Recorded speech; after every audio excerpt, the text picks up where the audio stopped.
nas searas maduras, vede os grãos tremulando no ar. Eis a voz do Senhor com ternura, os fiéis para a ceifa chamar. Ó, quem pois dirá para o Mestre: eis-me aqui, eu vou, Senhor. Olá, meus irmãos, minhas irmãs, tudo bem com vocês? Para mim, é uma satisfação enorme revê-los através de mais um estudo da Palavra de Deus. Eu gostaria, antes de iniciarmos esse estudo, de convidá-los para uma palavra de oração. Senhor Deus, muito obrigado por mais essa oportunidade de podermos estudar a Tua Palavra. Nos abençoe, enchendo o nosso coração, sustentando a nossa fé através do escrito sagrado que Tu transmitistes através dos Teus servos, dos personagens da Bíblia Sagrada. Santifica-nos, Senhor, na Tua Palavra, porque a Tua Palavra é a verdade. Capacita-nos não só ao entendimento, mas em condição para vivenciarmos e de ensinarmos. Te pedimos essas bênçãos com o perdão de nossos pecados, em nome de Jesus. Amém, Senhor. Da confissão à consolação. Temos aqui Daniel capítulo 9, verso 19. Ó Senhor, ouve, ó Senhor, perdoa, ó Senhor. Atende-nos e age. Não te retardes, por amor de ti mesmo, ó Deus meu. Porque a tua cidade e o teu povo são chamados pelo teu nome. Muito interessante a forma com que Daniel fez esse apelo aqui ao Senhor durante a sua oração. Daniel se sentiu muito, mas muito pequenininho, quando ele transmite esse apelo na forma de que: Senhor, por amor de ti mesmo. Como se eu estivesse falando para alguém: pelo amor de Deus, faça isso, ou faça aquilo, ou não faça isso, ou não faça aquilo. Mas ele está conversando com o próprio Deus e falando: amor de ti mesmo. Irmãos, isso é algo muito contundente. É um argumento muito forte, porque Deus não teria como recusar algo de tamanha sabedoria e magnitude reveladas aí por um simples mortal como o profeta Daniel. Ele sabia que tanto o povo quanto ele mesmo, que era membro do povo, e que nós vamos ver durante o decorrer da lição, tinha plena consciência de sua condição pecaminosa e estavam ali naquele lugar, não foi à toa. Por mais que houvessem justos lá em Jerusalém, quando ela foi invadida por Nabucodonosor, em maior ou menor escala, todos estavam envolvidos em pecados. Ali nós estamos falando de uma fruta podre, que tinha algumas pessoas que ainda não tinham apodrecido. E essas estavam sendo conduzidas para o cativeiro. Dentre essas estava Daniel, muitos de seus familiares, como Sadraque, Mesaque, Abdenego, o profeta Ezequiel, dentre outros nomes muito importantes na cultura hebraica, principalmente se tratando de pessoas justas e corretas que vieram nas remessas, que vieram nas deportações provenientes de Jerusalém para a Babilônia. E aqui na oração, já faltando praticamente 3 anos para terminar o cativeiro de 70 anos, o profeta Daniel já estava bem idoso aqui. Daniel estava com 84 anos de idade, aqui aproximadamente, quando ele fez essa oração. Algo muito interessante, né?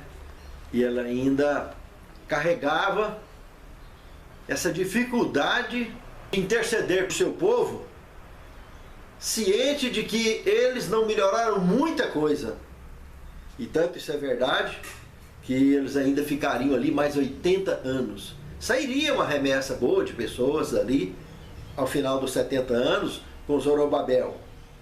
E Daniel não iria junto, porque já estava muito idoso para a viagem. Aqui ele já estava com 84 anos. Imagina daqui 3 anos, com 87. Fazer uma viagem de mais de 1.600 quilômetros, deserto afora, em direção a Jerusalém. Ele foi morrer aos 90 anos de idade, morreu ali na região da Medo-Pérsia, já estaria tudo debaixo do domínio Medo-Pérsia, e seria sepultado ali mesmo. Mas é muito interessante perceber esses detalhes da conversa de Daniel com Deus. Que ele ainda na oração dá para notar que ele lamentava a condição ainda do povo de Deus quase terminando os 70 anos. E mal sabia o profeta Daniel que ao terminar os 70 anos ia ter a maior canseira, não ia voltar todo mundo. Ficariam milhares para trás, que só depois de 80 anos que iria. E pensar em reconstruir cidade e muro, muito depois. O muro até que começou junto com o templo, mas não deu em nada, porque logo que sofreu os primeiros ataques, abandonaram a construção e ameaçaram de parar a construção do templo também. E ações futuras de outros servos de Deus que surgiram, como Neemias, como Esdras, foi mudando esse conceito todo, até que depois de 80 anos conseguiram finalmente finalizar todo o trabalho. Mas Daniel aqui nessa oração expressava profundamente uma visão ampla da situação que ainda estava o povo de Deus ali, naquele momento de sua oração. Pense nisso, amado irmão. Pense nisso, amado irmão. O momento de nossa oração sempre é reflexivo, não só por nós mesmos, mas pelos nossos companheiros de fé, os quais convivemos dia a dia e os quais Deus tem espalhado sobre toda a face da terra. Aqui no segundo tema nós temos a centralidade da palavra de Deus. Se observarmos Daniel capítulo 9, verso 1 e 2, de cara nós vamos perceber que Daniel era um profundo estudioso dos escritos sagrados. Por esses textos aqui, dá para ver claramente que ele realmente mergulhava nos escritos dos profetas, inclusive do Pentateuco. E no momento dessa oração, como eu disse, nós estamos falando aqui de 539 a.C., Daniel, aos 84 anos de idade, fez uma oração do qual, resultado dessa oração e desse estudo que ele estava fazendo, ele conseguiu entender, e ele comenta aqui no final do verso 2, que o período do castigo duraria 70 anos, conforme predito pelo profeta Jeremias. Mas Daniel, ainda nessa idade, até ele completar 90 anos, quando ele morreria, ainda sofreria grandes emoções sobre essa questão. Quando ele percebesse que daqui 3 anos não ia sair todo mundo, já seria a primeira das frustrações, e já daria para ter uma ideia, para entender o porquê de tudo aquilo. Apesar que de bobo ele não tinha nada, sabia exatamente o porquê estavam ali até agora e saberia com certeza, quando notasse que não foi todo mundo, que estaria entregues ao tempo de Deus exatamente, para poder ter o momento certo de voltar. Com certeza Daniel perceberia isso ao longo dos poucos anos que ele ainda tinha de vida. Mas não tire hora nenhuma de mente esse objetivo de estar firme no estudo da palavra de Deus e na oração. E evidentemente na comunhão com Deus, com os irmãos e com o Senhor. Sempre envolvidos no estudo da palavra de Deus, que é a maneira de nos tornarmos centrados sempre em nossas escolhas. Termos a maior firmeza possível ao fazer nossas escolhas. Pense nisso, amado irmão. Pense nisso, amado irmão. No terceiro tema, um apelo à graça. Olhando Daniel capítulo 9, de 3 ao 19, nós podemos destacar aqui pelo menos 3 pontos nessa visão, ao estudar esse tema. O primeiro deles é que Daniel não pediu nenhum tipo de explicação para Deus sobre o porquê dessa letargia que o povo estava vivendo, porque ele tinha plena consciência exatamente do que estava acontecendo. Até me faz imaginar que era um período bem parecido com esse mencionado em Apocalipse 3, sobre o período da igreja cristã conhecido por Laodiceia. Pessoas mornas, pessoas quentes, pessoas frias. Os quentes sairiam logo no ano 70, 3 anos depois dessa oração. Apesar de Daniel, com certeza absoluta, fazer parte dos quentes, ele não tinha mais idade para ir. E ficou cumprindo com a missão, tentando o máximo de deportação possível de pessoas voltando para sua terra natal. Os ex-cativos para que voltassem para Jerusalém nessa grande missão de reconstruir o templo, a cidade e os muros. Eu não tenho a menor dúvida que Daniel viajou toda a região Medo-Pérsia adjacente à região de Babilônia para que conseguisse cumprir com essa missão, com esse propósito. Então ele não exigiu nada de explicação a Deus, porque ele sabia exatamente o que estava acontecendo.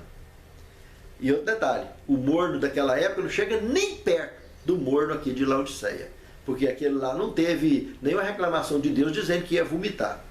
Agora o nosso aqui de hoje, esse é de amargar. É para valer. Água morna e sal é pouco. Porque há reclamação direta dos lábios da divindade, dizendo que estou a ponto de vomitar-vos de minha boca. A mornidão de hoje é muito mais severa, sem sombra de dúvida. O segundo ponto dessa questão da oração aqui é que Daniel chama a atenção para que Deus, através da sua graça, pudesse estender o perdão à condição pecaminosa que vivia o povo judeu ali ainda naqueles dias. Por isso que usar a menção de graça e misericórdia é algo muito contundente desse conhecimento vital que Daniel tinha no momento dessa oração. Era uma questão vital realmente ter essa consciência, saber transmitir isso nessa comunicação com o Senhor, evidentemente auxiliado pelo Espírito Santo. E o que podemos perceber aqui na altura do verso 17 até o verso 19 é que Daniel estende um apelo mais contundente ainda, dizendo: Senhor, é para a sua honra e para a sua glória. Meus irmãos, de fato, tudo o que acontece na história da obra de Deus na face da terra é para a honra e glória de Deus. Até o dilúvio foi para a honra e glória de Deus, porque ele conseguiu preservar a espécie e não exterminar com a espécie. A espécie humana sobreviveu ao dilúvio. Então, o amor e a misericórdia de Deus é algo que não há como medir a profundidade, nem altura, nem comprimento, nem largura, mas é simplesmente absoluto. Mas a honra e glória a Deus não teria como ser plenamente rendidas, e muito menos no momento que concluísse os 70 anos, porque o povo estava, infelizmente, pouco melhor do que estavam quando foram atacados por Nabucodonosor. O estado de apostasia, o estado de frieza espiritual estava muito, mas muito grande, provavelmente até maior do que hoje, dentro da igreja naqueles dias. Hoje não é a frieza que está tão grande, hoje é a mornidão. A mornidão tem ocupado boa parte do espaço da frieza. Parece que aqueles que estão frios conseguem amornarem mais, mas não ficarem quentes. E o estado de mornidão de pessoas que conhecem a palavra é severamente perigoso, porque cometem ações que causam vômito no Senhor. Pense nisso, amado irmão. Pense nisso, amado irmão. Que as nossas escolhas, como as escolhas de Daniel e de muitos naqueles dias, renderam honra e glórias a Deus, e nós também possamos hoje fazer o mesmo. É muito sério esse assunto. Quarto tema: o valor da intercessão. Analisando Daniel capítulo 9, de 5 a 13, nós podemos ver, irmãos, que a oração de um justo, de fato, por mortal que somos, mas é muito poderosa. Ela tem um acesso amplo ao Senhor através do poder do Espírito Santo. E como brasas vivas sobre as nossas cabeças e de todos aqueles pelos quais nós intercedemos, e o Senhor há de continuar nos abençoando e nos conduzindo assim. para que a maturidade de nossa fé e de todos aqueles que nos cercam possa crescer gradativamente, sempre na direção de honrarmos e glorificarmos ao Senhor, nosso Deus. Pense nisso, amado irmão. Pense nisso, amado irmão. No quinto tema, a obra do Messias. Entrando agora do verso 20 até o verso 27, eu me refiro ao verso 20 porque no verso 20 detalha a parte final da oração de Daniel, quando o anjo Gabriel vem e visita ele, toca nos seus ombros e diz que ele era muito amado e por isso saiu a ordem e ele veio para declarar. Ou seja, ele veio para fazer a revelação, para dar a aula de Bíblia, de profecia para Daniel, que ele pudesse entender o máximo possível do contexto da profecia dos 2.300 anos, revelada na altura do capítulo 8, verso 14, da visão que ele teve há 10 anos atrás e só agora estava vindo a revelação. 10 anos depois que ele teve a visão. E essa revelação está aqui entre o verso 20 e o verso 23. Essa revelação da visita do anjo Gabriel. Onde no verso 24 ele já abre o leque explicativo mostrando a real situação dessa tão grande cadeia profética, a maior de tempo da Bíblia Sagrada. Então no capítulo 9, no verso 24, de cara o anjo explica para ele, olha, 70 semanas está determinada sobre o teu povo e sobre a santa cidade de Jerusalém. De cara. Então 70 semanas vezes 7 dias, cada semana temos 490 dias. Como nesse caso se aplicaria Ezequiel, capítulo 4, verso 6, nós estamos falando de uma profecia simbólica de tempo. Era um dos problemas para que Daniel pudesse aprofundar mais no estudo em seus dias e entender sobre isso. E isso não deixou de causar uma certa confusão para ele. Contudo, ele teria uma boa ideia quando os sinais mencionados a partir do verso 25 viesse, ele conseguiria evidentemente encaixar com Ezequiel, capítulo 4, verso 6, que inclusive era um profeta contemporâneo de seus dias. Eu não tenho a menor dúvida que ele teria procurado, inclusive, o profeta Ezequiel, para poder esclarecer sobre a questão desses dias anos aqui, que ele teria escrito no capítulo 4, verso 6. Ezequiel era contemporâneo de Daniel, apesar de ser mais velho um pouco do que ele. Menos de 10 anos, mas era mais velho. Há 10 anos atrás, Daniel estaria com 74 anos e Ezequiel estaria próximo de 80, 84 anos. Com certeza, por serem pessoas cuidadosas com a saúde, provavelmente estariam vivos. Eu não tenho a menor dúvida que Daniel tivesse tido esse contato com ele, porque ele foi muito seguro na parte que ele entendeu sobre a profecia. E veremos aqui logo a seguir.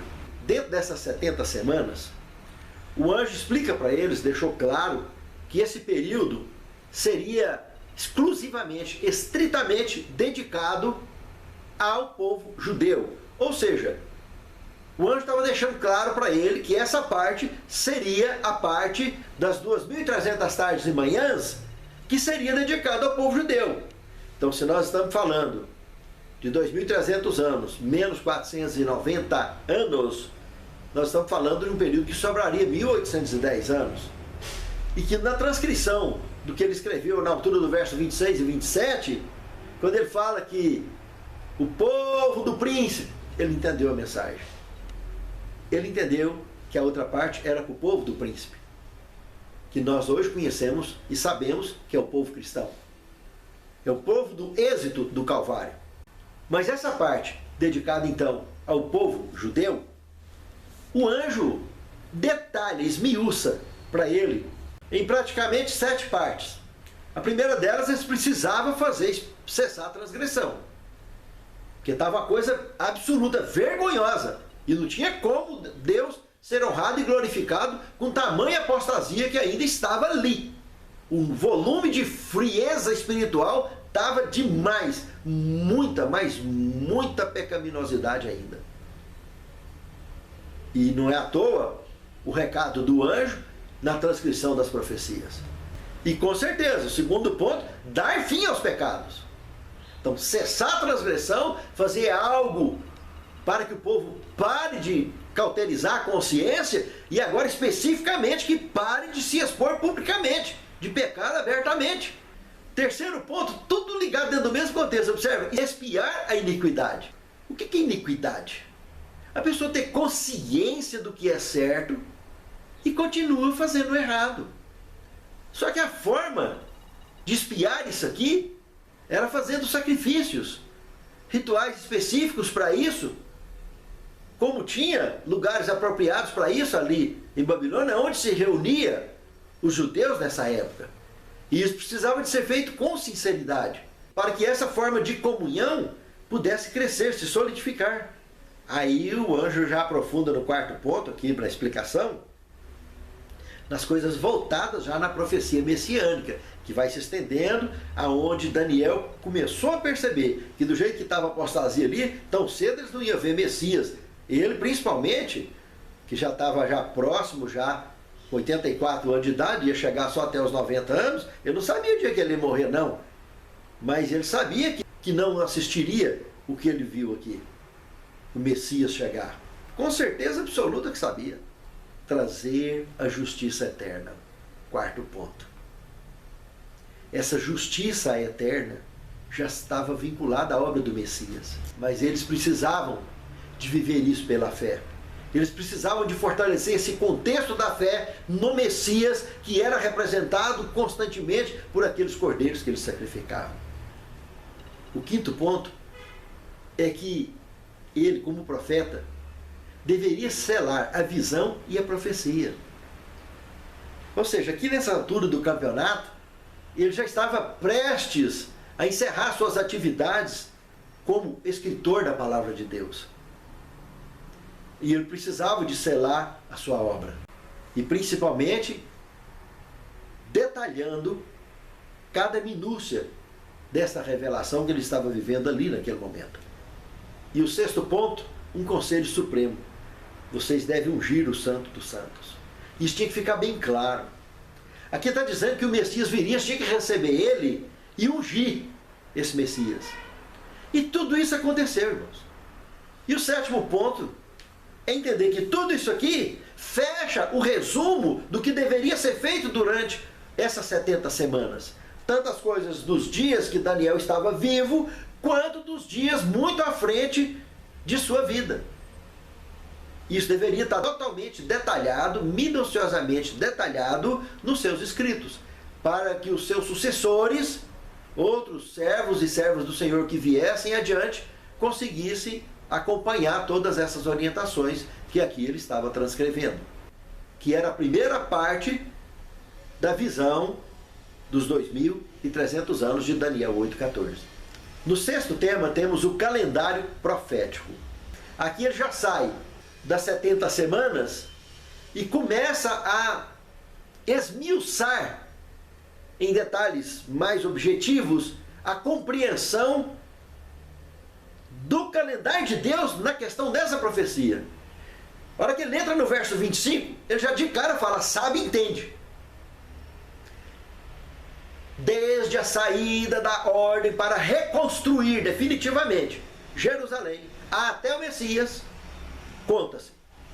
Então, daí de cara, Daniel já entendeu que o ponto de partida dos 2.300 anos seria a ordem oficial de reconstrução da cidade, que o povo saísse e cumprisse. Note, Daniel morreria tendo assistido o primeiro decreto e a primeira decepção. O povo não saiu completamente. Saiu uma parte. E foi numa missão de reconstruir tudo, mas só reconstruíram muito depois que Daniel morreu, com o templo. E ficou nisso. Daniel morreu durante a construção do templo. Veja que coisa terrível, hein? Então Daniel sabia que aquele decreto de Ciro que ele assistiu não seria o decreto. E o outro decreto, que é o decreto de Dário, o segundo decreto, sairia 14 anos depois que Daniel morresse. O decreto só sairia em 519 a.C. e Daniel morreu em 533 a.C. 14 anos, irmãos. Então, Daniel assistiria o primeiro decreto, que o povo sairia parcialmente, ouviria as notícias e os rumores da confusão da primeira remessa que foi, morreria 4 anos só após o primeiro decreto, que o primeiro decreto foi em 537, e Daniel morreu em 533. 4 anos depois do primeiro decreto ele morreu. E 14 anos depois da morte de Daniel sairia o segundo decreto, que não ia dar em nada. E o segundo decreto confirmava o primeiro decreto. O de Dário confirmando o de Ciro.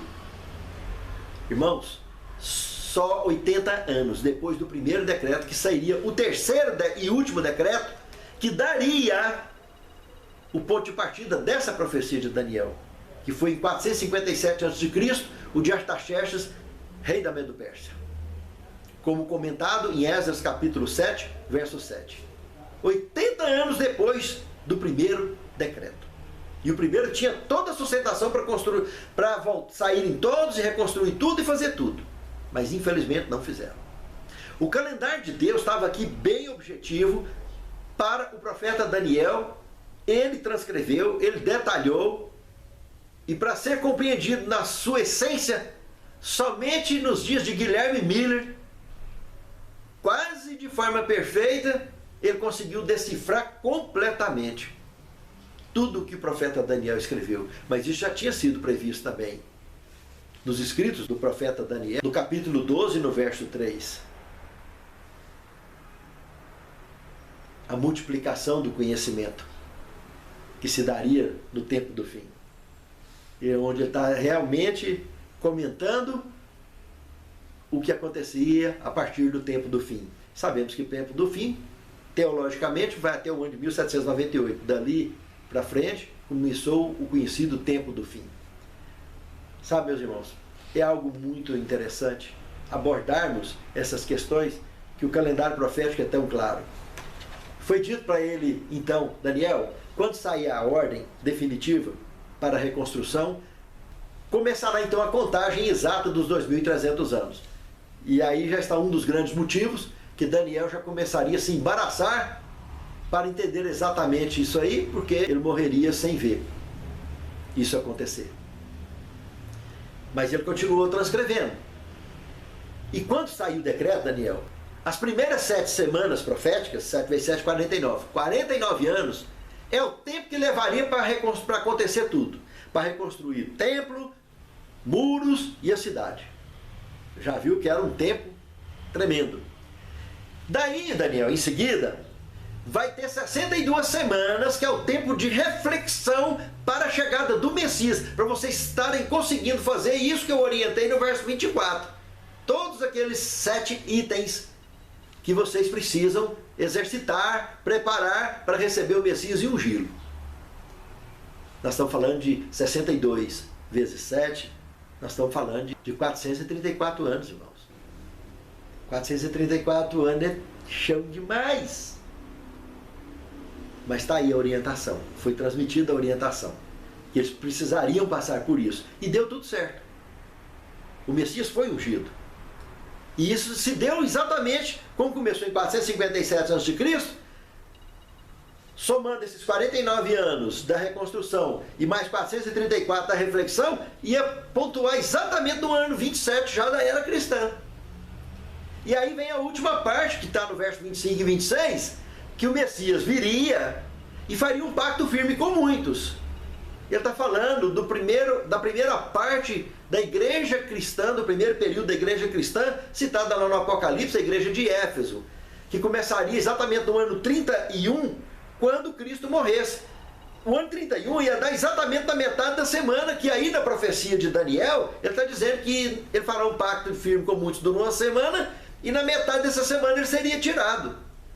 Ele seria morto, mas ressuscitaria, pagando o preço do Calvário, com perfeição, etc. Mas ainda teria 3 anos e meio de frente para que os apóstolos judeus que ele escolheu pudessem evangelizar as ovelhas perdidas da casa de Israel. Até na hora da ascensão, Jesus ainda teve esse cuidado. Olha, vocês vão primeiro a Samaria, Judéia, Jerusalém, só depois então até os confins da terra.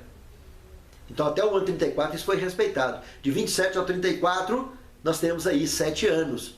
E no ano 31 ele foi tirado. Então 3 anos e meio foi o ministério de Cristo. E mais 3 anos e meio foi a missão da igreja cristã judaica nos membros judaicos, para que eles pudessem ter a consciência da obra do Messias. Visões viria, como inclusive a do verso 27, da nova destruição de Jerusalém, que já seria, que nem reconstruída ainda estava. E o profeta já estava escrevendo aqui que ela ia ser destruída de novo. E até com um detalhezinho bem típico, né? Que essa próxima destruição, primeiro ia cair sobre o desolador, a desolação prevista. O cerco de Jerusalém, que eles cercariam 3 anos e meio antes do ano 70, quando eles abandonassem o cerco, os judeus correriam atrás daqueles soldados e sacrificariam aqueles soldados romanos. O que juntaria ódio suficiente para 3 anos e meio mais tarde eles virem no ano 70 e liquidar. E Jesus também falou deu sinal sobre isso, lá na altura de Mateus 24, verso 15, quando ele comenta que quando o exército da desolação chegasse para cercar, que quem tivesse no telhado não descesse, no campo não volte, etc., saísse, abandonasse o cerco. Saísse imediatamente. E quem saiu, que percebeu que o soldado veio, cercou e saiu, como o profeta Daniel disse, que Jesus chamou essa atenção. Fica atento no que disse o profeta Daniel. Então quando eles cercaram e saíram, e foram liquidados, eles entenderam o sinal do profeta Daniel. Saíram imediatamente, após ver que estava cumprindo o dito do profeta Daniel, avisado por Jesus. E quando 3 anos e meio mais tarde Jerusalém foi cercada de novo, não morreu nenhum cristão, só morreu judeu lá dentro. Judeu que tinha abraçado o cristianismo, não morreu ninguém. Coisa incrível, né? Quem está atento à palavra de Deus realmente tem um GPS tranquilo, tem um satélite do tempo tranquilo, tem sempre mais segurança a dar seus passos. O calendário profético, então, nem se fale. Estar atento sempre à palavra de Deus. E depois dessa obra do Messias, então, claro, o restante, um tempo do povo do príncipe, que aconteceria no decorrer de 1810 anos. Para finalizar, o 7º tema, a maior cadeia profética da Bíblia Sagrada. Meus irmãos, os 2.300 anos, que começou em 457 com uma Bíblia dá o ponto de partida, 457 a.C., agregando os 2.300 anos, chegaremos a 22 de outubro de 1844.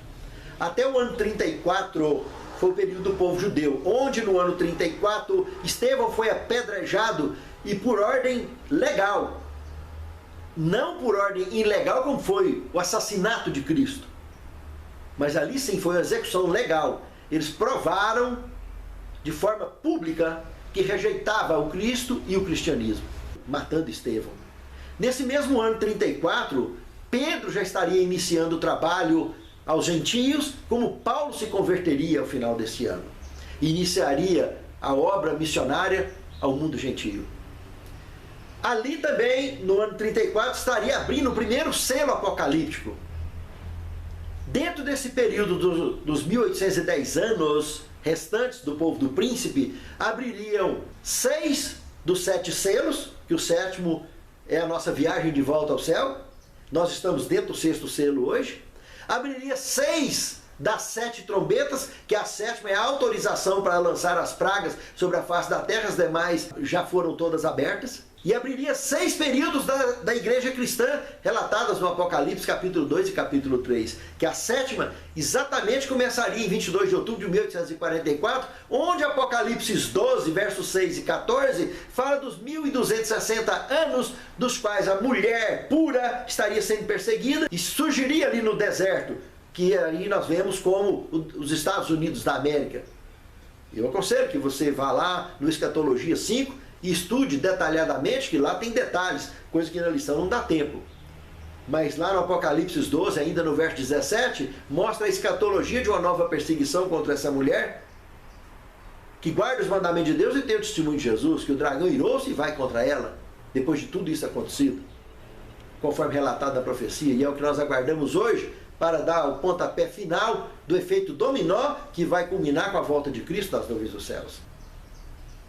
os 1260 anos comentado por Daniel em suas profecias e por João, que aconteceria de 538 da era cristã até 1798, conhecido na história como período da supremacia papal, esse período está embutido dentro desses 1810 anos dos cristãos que nós estamos aqui observando dentro desse calendário da profecia. Um período onde também se exerceria a característica mais apóstata da igreja cristã, que conhecida então como igreja de Tiatira, por demonstrar características jezabitas de maldade, de crueldade com o povo de Deus e principalmente de idolatria, que são as reclamações contra o período da igreja de Tiatira, aí no relato do livro do Apocalipse. Meus amados, mas a profecia se cumpriu. Dia, mês e ano. 22 de outubro de 1844. Lá no deserto, localização geográfica.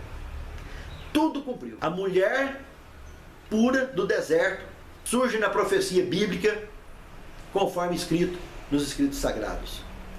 E também, dentro desse período, nós temos Apocalipse 17, que é a meretriz, representada então pela grande Babilônia, e nem se fala então por essa Jezabel de Tiatira, dentro desses 1260 anos, se caracteriza numa identidade muito forte, que lá no Escatologia nós entramos em detalhes sobre isso, na altura da aula 29, 30 e 31 do Escatologia, versão 5.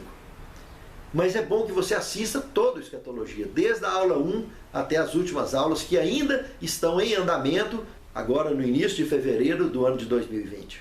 Que o Senhor nos abençoe e nos guarde, e nos faz entender a sua palavra, e principalmente, vivenciarmos com as suas orientações. Santo Deus, santifica-nos na tua palavra, porque a tua palavra é verdade. Prepare-nos, consolida em nós o desejo, Senhor, de te servir em espírito e em verdade, te adorando na beleza da tua santidade e servindo-te em espírito e em verdade. É o que te suplicamos, agradecidos em nome de Jesus. Amém. Contemplai as searas maduras, vede os grãos tremulando no ar, eis a voz do Senhor.